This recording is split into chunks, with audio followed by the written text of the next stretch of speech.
흔히 빠가 까가 되면 지독하다고들 하죠. 그리고 저는 무려 25회차까지 사쿠레라의 대립관계를 좋아했고요. 영상 시작하겠습니다. 이 영상을 보러 오신 분들은 이미 사쿠라와 아길레라 그리고 두 명의 따까리들의 문제점을 잘 알고 계실 거라 생각합니다. 분량적인 면은 이미 많은 분들이 글로, 영상으로 불만을 표해 오신 부분이니 저는 이들의 캐릭터성과 설정에 관한 문제에 대해 얘기해 보도록 하겠습니다. 3인방을 제외한 리바이스의 등장인물들이 변신하게 된 계기를 하나씩 말해볼게요. 첫 번째, 가족을 지키기 위해 변신한 이키. 두 번째, 국민을 지키기 위해 변신한 다이지와 히로미. 자, 그럼 3인방의 변신 계기를 보겠습니다. 첫 번째, 무적이랑 강박을 벌인 사쿠라. 두 번째, 아길레라 시절을 긍지로 생각한 하나. 세 번째, 사쿠라를 지키기 위해 변신한 히카루. 두 경우의 차이점이 보이시나요? 3제방은 모두 어떤 집단을 지키기 위해 라이더가 된 캐릭터들입니다. 그에 반해 3인방은 본인들의 서사를 기반으로 라이더가 된 캐릭터들이고요. 모든 라이더들이 뭔가를 지키기 위해 변신할 필요는 없습니다. 그렇게 되면 캐릭터성도 획일화되거니와 재미도 없거든요. 하지만 본인들의 서사로 인해 변신하게 된다면 그 서사는 누구나 인정할 만한 탄탄함이 요구됩니다. 그럼 그 서사가 얼마나 탄탄한지 확인해 보겠습니다. 먼저 사쿠라를 확인해보죠.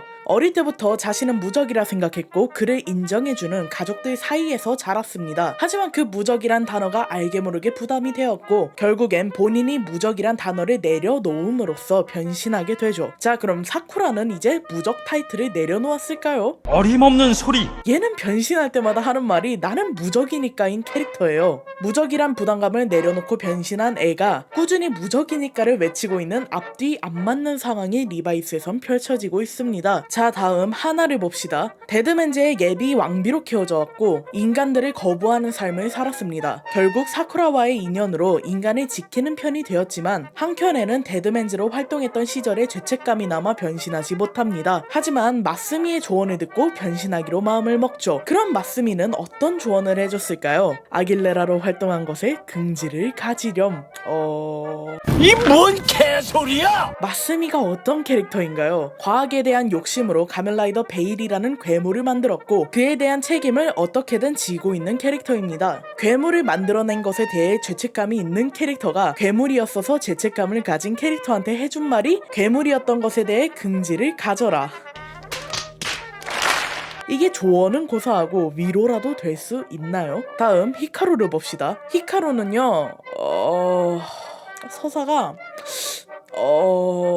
없어요. 있었는데 아니 없어요 그냥. 얘가 왜 사쿠라를 지키고 싶어 하는지도 모르겠어요. 그나마 있는 설정이 겐타처럼 희노애락 중 하나가 결핍되어 있다는 건데 사쿠라를 지키는 것과 뭔 상관이 있는지도 모르겠습니다. 단순히 사쿠라를 지키고 싶어서를 이유로 대기엔 바로 옆에 아길레라 지키고 싶어서 미쳐 돌고 있는 전투원 출신 캐릭터가 있고 희노애락이 결핍되어 있어서라고 하기엔 연관점이 있는 겐타와도 연결고리가 없고 사용하는 드라이버도 베일 드라이버가 아닌 데몬즈 드라이버입니다. 자, 이렇게 3인방의 변신 서사를 읊어봤는데 단 하나도 아다리가 맞는 구석이 없습니다. 어거지로 변신한 것처럼 어째 정상적인 캐릭터가 없어요. 100번 양보해서 사모라이더와 번외 라이더들이니 서사 중요도가 떨어지지 않느냐라고 할 수 있습니다. 하지만 이 3인방이 리바이스를 주도해가는 사실상 진 주인공 라인이라 문제가 되는 것이죠. 변신의 당위성조차 제대로 주어지지 않은 캐릭터들을 진 주인공식으로 밀고 나가는 이 각본을 저는 전혀 이해할 수가 없었습니다.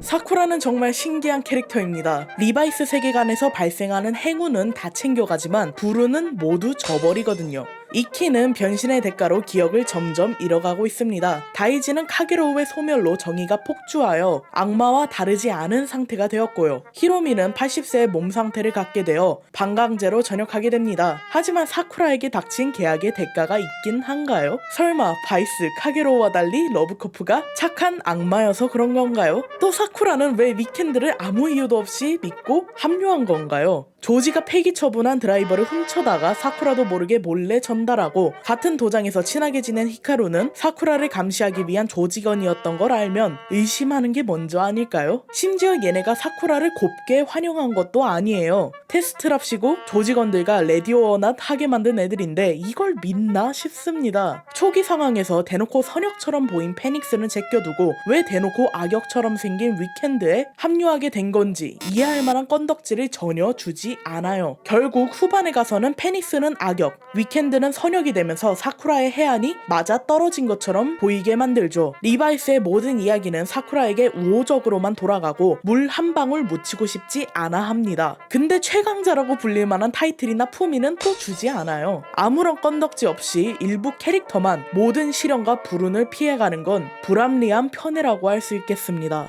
자, 분량 얘기 뻔해서 안 하려고 했는데 서사를 말하려니 불가결적으로 분량 얘기를 해야 될 것 같습니다. 이 영상을 보는 모두가 알다시피 이 3인방에게는 과도한 분량이 주어졌습니다. 그럼 서사라도 잘 풀었을까요? 먼저 사쿠라를 봅시다. 사쿠라는 앞에서 말한 무적 빼고 캐릭터의 내면 이야기라든지 갖고 있는 부담감이라든지 제대로 된 이야기를 풀어간 적이 없습니다. 캐릭터는 시련을 통해 고민을 하고 성장하는 과정을 거칩니다. 하지만 앞서 말했던 리바이스는 사쿠라에게 물 한 방울 묻히려 하지 않아요. 시련을 주지 않으니 고민을 하지 않고 고민을 하지 않으니 성장 또한 하지 않습니다. 그렇게나 좋아하고 사랑하는 캐릭터를 성장조차 하지 않고 매번 무의미하게 등장시켜 이미지만 소모시키는데 이걸 좋아한다고 말할 수 있을까요? 사쿠라란 캐릭터를 좋아했던 입장으로서 각본가가 이 캐릭터를 사랑했다면 페네케를 이딴 식으로 방치한 각본가의 무능력에 박수를 치고 싶습니다. 정말 위대합니다, 선생님. 다음은 아길레라. 아길레라는 초반부터 사쿠라를 좋아했습니다. 이유는 없어요. 아니 없어요 그냥. 보통 이런 경우는 내가 가지지 못한 걸 너는 가지고 있잖아 식의 관계인데 당시 아길레라가 데드맨즈 내에서 누리고 있던 지위를 생각하면 저게 이해되지도 않아요. 그나마 사쿠라에게 지고 나서 돌아갈 곳이 없다라고 말하는 걸 보면 가족이 고팠다라고 할 수 있겠지만 마찬가지로 초반에 아길레라는 데드맨즈라는 가족이 있었고 기프와 결혼할 날만 생각해 왔기 때문에 가족은 또 상관이 없어요. 데드맨즈 내에선 볼 수 없는 또래 여자라는 점에서 호감을 산 걸 수도 있겠지만 그 많고 많은 분량 중에 우정적인 면에서 좋아한다란 느낌은 전혀 받지 못했고요. 자, 이쯤에서 제가 예언 하나 하도록 하겠습니다. 리바이스 끝나고 좀 지난 뒤에 각본가의 트위터에 아길레라는 사쿠라에게 첫눈에 반한 관계라고 올라온다에 한 표를 걸겠습니다. 리바이스의 주제가 가족이란 점에서도 돌아갈 곳이 없다는 말에 사쿠라가 여기 있다고 대답하는 점에서도 아길레라와 사쿠라를 엮는 전개가 아니면 절대 이해를 못하겠어요. 아무튼 분명 아길레라와 사쿠라의 분량은 정말 많았는데 이 둘의 관계를 제대로 정립하고 보여준 장면은 그 어디에도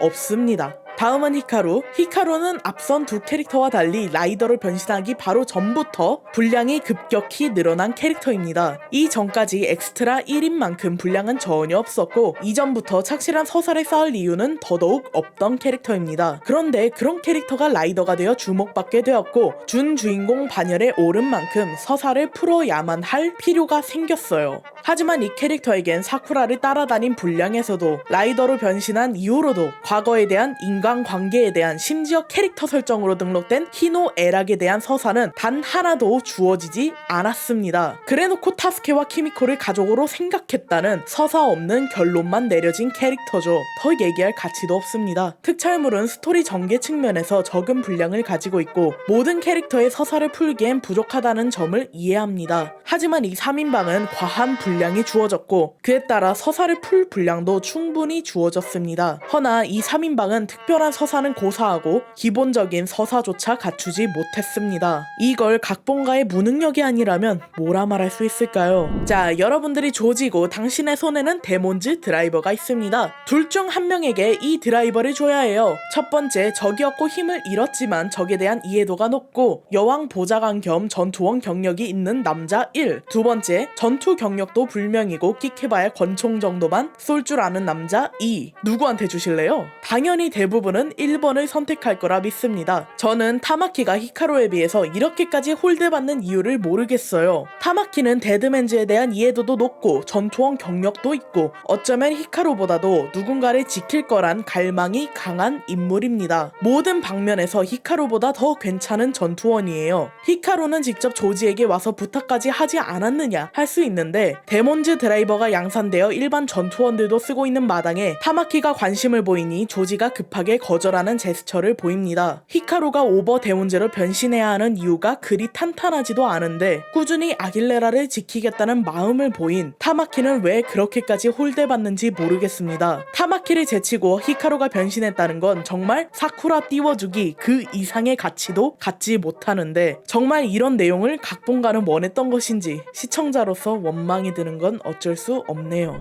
각본가와 작품에 대한 얘기는 분량상 짧게 하고 넘어가도록 하겠습니다. 저는 사쿠라란 캐릭터에 기대를 많이 했습니다. 잠재력이 누구보다 크다는 설정이 있었고 가족을 지키기 위해 국가를 지키기 위해 싸우는 오빠들, 자신의 안티테제인 적, 이들을 보며 큰 성장을 보여주는 캐릭터가 될 거라 믿었어요. 이런 캐릭터성을 가지고도 과도한 편에 타 캐릭터를 망치더라도 이미지 낭비를 시켜버리는 각본가가 굉장히 실망스럽습니다. 저는 여성 서사 작품을 굉장히 좋아합니다. 슈퍼전대를 중점적으로 좋아하는 이유 중 하나가 꾸준히 여성 히어로가 나온다는 점이고 애니로는 겨울왕국, 영화로는 I Can Speak, 웹툰으로는 정년이도 즐겁게 감상했습니다. 제가 리바이스를 비판하는 이유는 강인한 여성이 주축이 된 여성 서사라서가 아닙니다. 1호 라이더의 분량과 서사를 줄이고서라도 3호 라이더의 분량과 영향력을 늘리려 억지를 피웠고 그럼에도 제대로 된 서사 하나 챙기지 못했고 남아 대상의 특촬물로도 5년 전 작품 완구에 밀릴 만큼 작품의 상품성조차 철저히 실패했기 때문입니다. 부디 각본가가 본인의 위대한 세계를 우매한 대중들이 몰라줘서 이렇게 됐다는 결론을 내리지 않길 바랄 뿐입니다. 자, 쓰다 보니 분량이 전편보다 엄청 많아진 것 같은데 편집은 미래의 저에게 패스하도록 하겠습니다. 지금까지 시청해주셔서 감사합니다. 조떼꾸알 뭐 아시죠? 아듀.